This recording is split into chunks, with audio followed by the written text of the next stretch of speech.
Понеділок, 1956. Нема що Місто робити. Луцьк. І книги цікавої нема. Працюю в конторі щодня. Сьогодні нічого цікавого не сталося. Ніяких грошей у мене немає. Не знаю, як прожити. Читав та малював. Так пройшов мій день. Нудно.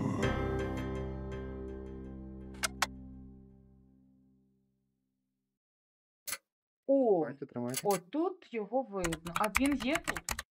Немає. Немає, він на слайдах, які пропали. На жаль.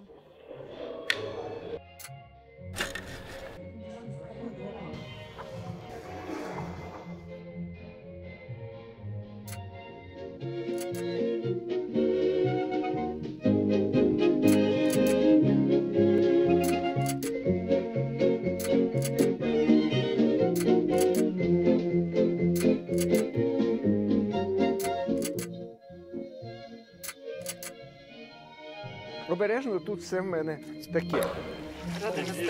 Ну, бо є мистецтво зовні ніби досконало. Так, я розумію. Хочеш і на світ. То це ви Серцевича ставите в ось цей контекст. Свідчення живі, це настільки безцінно. 1915 рік. Перші кадри, які я побачила, що вже мають. Дивіться, там от мурашечка, яблучко везе, бачите? Кіт, може б і тебе зліпили, якби ти тоді був. Котів не було в його скульптурах? Тут я з дідусем. Син Леопольд. Так. Ага. Вона була рижа. Знаєте, мені здається, що ви схожі з ним. Ну, в дідуся було 4 дітей.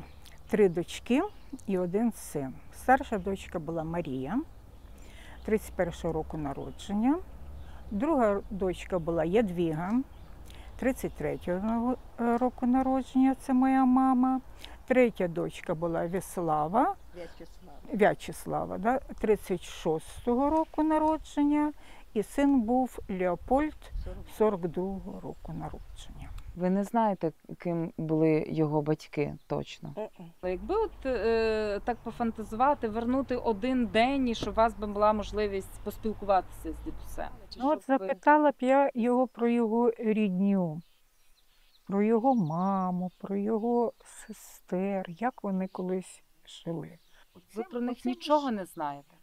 Ні, не знаємо. Це, що їх в Сибір відіслали, бо в них була на ті часи хата під бляхою. Оце, значить, вже були тоді куркулі. А він вчився, його не було, да? І коли він приїхав, вже їх не було. І він їх так і не знайшов. Ось це в молодості. А це хто? А оце я. Моя мама, мій А батько. бачите, ви кажете, не вилазили на Так, столу. вилазили. На давні роки. Жирафа, я так бачу, була в свій час стійка. Да. Двох дітей могла витримати. Це, мабуть, коли дідусь. Але так само гордо. Оце школярі. І він їм показує, розказує, що він... А дивіться, який він задоволений тут. Так. І ну. тут ще він такий виглядає так бадьоро. 71-й рік. Лев, так? Це лев, а це? Лев хлопчик і лев дівчинка, львиця. Він усміхнений. Так, він любив розказувати дітям про своє мистецтво. Там була врем'янка, перед врем'янкою якраз були ці всі партизани. Тут був і Гоголь, і тут на лавці між лавками хтось сидів. Гоголь між лавками сидів. Да? Потім отут якраз жіночка з яблуками, тут жираф і площадка. Він був вчителем. Потім він брав участь у Другій світовій війні в партизанському загоні, і це відображено в тій колекції. Потім Його було поранено. його було поранено. Це вплинуло теж на його життя. Потім Луцьк, і він в Луцьку дружився, і в Луцьку залишився тут назавжди, і працював собі скромним бухгалтером. Тобто, якщо французи пишаються своїм митником Руссо, якщо грузини пишаються своїм Піросмані, то Луцьк може пишатися своїм бухгалтером Серцевичем. Хоча він на цьому не акцентував на бухгалтерстві. Він митець був? Так, з ним розмовляли, щось собі записувала. Кажу, а хто ви за фахом? Він неймовірно здивувався моєму запитанню. Хто? А я художник. Він не сказав, що він бухгалтер. Він вважав себе художником. Це була головна справа його життя. Бухгалтер все життя, тобто якийсь службовець, так? Дуже рядовий. Простий, посполитий, так? І раптом в ньому прокидається оця потреба, і він її не може стримати. настільки серйозна, велика внутрішня потуга і відвага в один момент сказати собі, що я буду робити собі те, що я хочу, незалежно від того, що ви про мене всі тут скажете навколо сусіди, а я буду це робити. До нього приходили художники, і ось він навіть мені, особисто він мені жалівся. А от вони ходять до мене та приходять. Один прийшов та каже, що треба гармонія, треба цей матеріал не годиться. Ну він вислуховував всіх. Всіх вислуховував, кивав головою, але робив все одно по-своєму. І мені тоді він сказав, каже, та хай вони говорять, а я знаю своє. Він входив так от легко, він зустрічав нас не як бухгалтер, не як радянська людина. Він зустрічав нас як господар на своєму подвір'ї. Це я точно пам'ятаю. Прийшли до цієї садиби. Коли я його побачила, мені здалося, що він подібний на якогось гуцульського пришка. В нього був капелюх, такі вуса, дуже така приязна посмішка. Але ми були трошки розчаровані. Я так сподівалася, що він буде розказувати про свої скульптури. Ми там давали я і мої друзі запитання. Але він, ну що тут розказувати? От ходіть, дивіться. Прикрашена малюнками була і хата, і літня кухня, навіть собача буда. Це були краєвиди, орнаменти, дивні істоти. Царцевич був як велика доросла дитина. А я працювала з дітьми і переносила його прийоми, роботу з дітьми. Хоча ви знаєте, що у нас вважалося, що ну як це в пластиці, колір, це не можна так робити, якщо це глина, це треба випалювати, потім паливо, ну тобто все технологічно робити. Але чому, якщо є потік творчості, да, і надихає, чому не можна так, як Царцевич? Взяв і цемент помалював або глину помалював. Де розташовані були ці скульптури, тому що вони не зафіксувалися майже ніде на фотографіях. Це в майстерні. Він там теж собі прикрашав середовище. І він там працював взимку. Очевидно, це була можливість працювати взимку.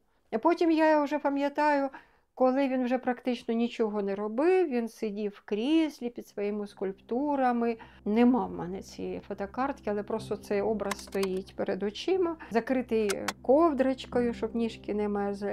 І у нас в клубі була лікар, обстежила Царцевича і сказала, що ну це вже вікове, нема чого його мордувати його. Саме головне, щоб він рухався. Тільки я наближаюсь до його саду, і він це помічає, що я йду. Він одразу піднімається і ручками по стінці починає по периметру йти. І він показує, що він виконує припис лікаря. Якщо я правильно розумію, замість саду скульптур там зараз стоїть будинок. Так, ну, гріх. Ну, так вийшло, що треба було, щоб будинок побудувати, скульптури деякі знести. Звісно, ну якби це зараз знаття, тоді жити не було де. Ну, деякі скульптури, вони самі по собі, звісно, вже до того часу розсипались. Хоча зараз, звичайно, шкода. Він робив це тільки виключно для себе. І це трагедія, достойна пера Шекспіра. Це король Лір, який відкрив душу своїм дочкам, а дочки його зневажили. Те ж саме відбувається з Царцевичем. Не збереглося нічого зі скульптур? Ні. Ні. Одна збереглась, одна пляшка. Я її бачила. Єдине, що залишилося. Да. Єдиний артефакт лишився. Все. Тобто, оце робота рук Станіслава Царцевича. Так. Він близько, він от свій, розумієте? І в родині, от, який там біля мене сидить геній. Біля мене сидить простий чоловік. Десь там ззовні хтось бачить, що дивись, з ким ти маєш справу. Що це людина непроста, це людина непересічна, вона особлива, її треба берегти, і її спадок треба зберегти. Цьому треба вчити, а цьому ніхто ніколи не вчив. Він створив сад скульптур, він показав їм красу, а вони взяли і пустили це все під бульдозер. Ми зупинили бульдозер і витягували ці скульптури з-під бульдозера. І ми вантажили, хлопці вантажили просто це все і возили до Тараса Рабана туди, в історико-культурний заповідник.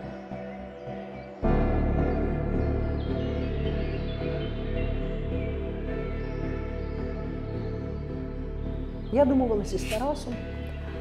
Тарас відчинив той підвал. І тоді Петро, танцюючи, не вірячи своєму щастю, попакували ті роботи. Але в нас була домовленість, що якщо щось зміниться в Луцьку, він піде на зустріч, ось, якщо будуть якісь реальні пропозиції. А отут хтось показує, що він теж дуже подобався Гоголь. Це її мама, Ядвіга. Гоголь зберігся. І він у Києві в музеї Гончара. Добрий день. Що, по помитому йдемо вам? Тут ці всі експонати. Давайте почитаємо, що тут написано. О, дивіться, тут є втрати фрагментів нижніх. На всю, в даному випадку, як вона виглядає. 70-ті роки ХХ століття. А так була якась невідома тварина. Тут все як серйозно. У нас тут дуже багато творчо-технічних груп зібралося. Це театр «Шарж» київський, який буде робити перформанс на основі життя, творчості Станіслава Серцевича. Це хлопці, зараз теж будемо з ними знайомитися, які роблять 3D-моделі. Боже, боюсь неправильно сказати. Боже, як нас всіх багато. Так, це вони і є. Нам важливо цю скульптуру якомога менше. Вона сипеться, ви бачите, вона сиплеться страшно. Коли почалася ця велика війна, сюди ми ж все ж запакували, все опустили сюди в підвали. Ми маємо 32 одиниці всього Серцевича. Справа в тім, що коли Серцевич працював над своєю скульптурою, над цими своїми образами, він застосовував дуже неякісний матеріал.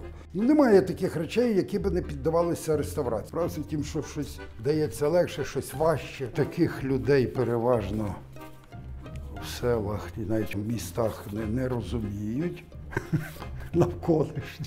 Дивіться, бачите, ось ця скульптура «Гімнастка». Це назва його, майстра назва. Бачите, ніг немає, руки геть побиті. Пляшка якимось дротами він обмотав, йому треба було обов'язково мати якийсь каркас, на що ліпити.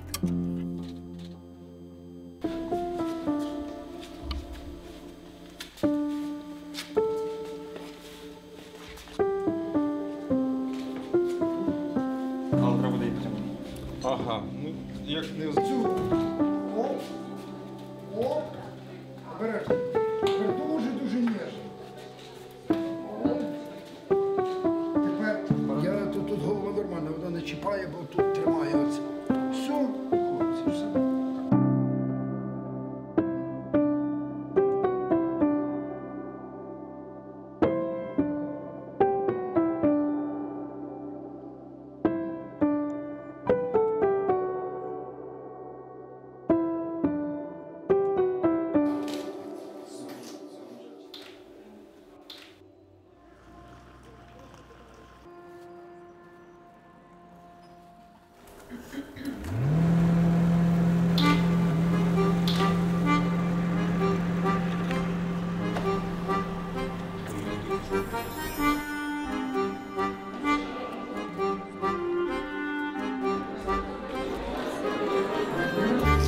Дослідження життя та творчості луцького скульптора Станіслава Серцевича.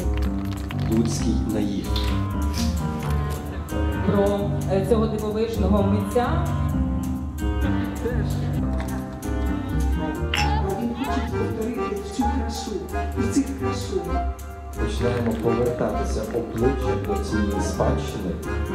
Про особистість і про характер, і про його зануреність, і самовідданість в мистецтві.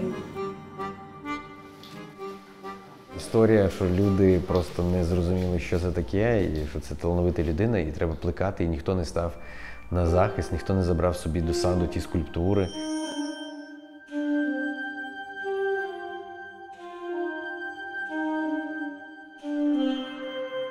Я думаю, він якийсь ангел, який вернувся назад в образ бухгалтера.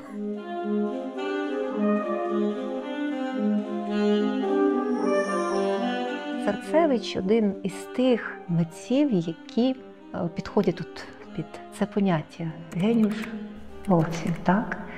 Він підсилить, мені здається, ауру, мистецьку, духовну ауру нашого міста. Цей художник буде просто духом і символом.